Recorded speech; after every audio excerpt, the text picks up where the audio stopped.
The final mission for Space Shuttle Discovery lifted off this afternoon from Cape Canaveral, Florida.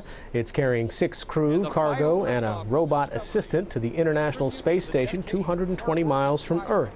Discovery and the other 2 shuttles, Endeavour and Atlantis, are being retired because of high costs. We caught up with NewsHour science correspondent Miles O'Brien at Kennedy Space Center. He's attended almost 40 shuttle launches. I asked him about the legacy of Discovery and the Space Shuttle era.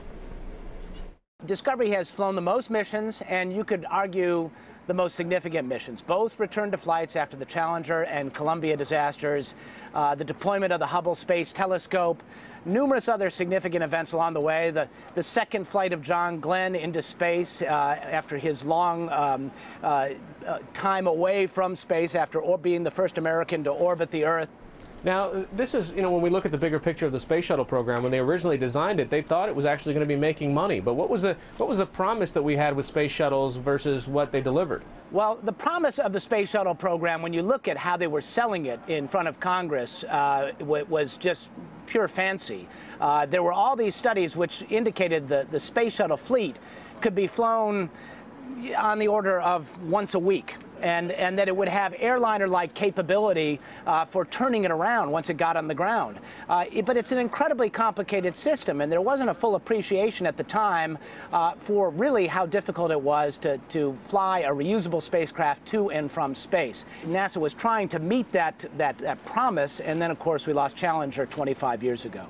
All right, so what happens to Discovery next? I mean, when you see some of the most recent pictures, it looks kind of worse for wear. It's just like that it's been through the ringer. Yeah, it looks like, Han Solo's spacecraft from Star Wars. It's a little bit singed, frankly, and it's been through the mill.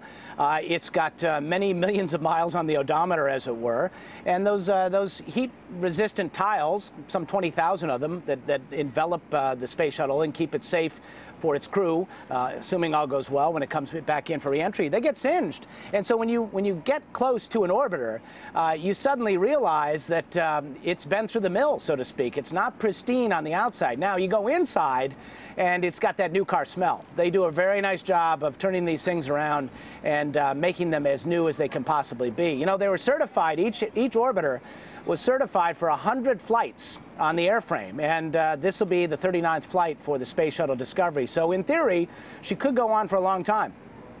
You can watch all of that conversation, plus find more on the shuttle launch on our science page.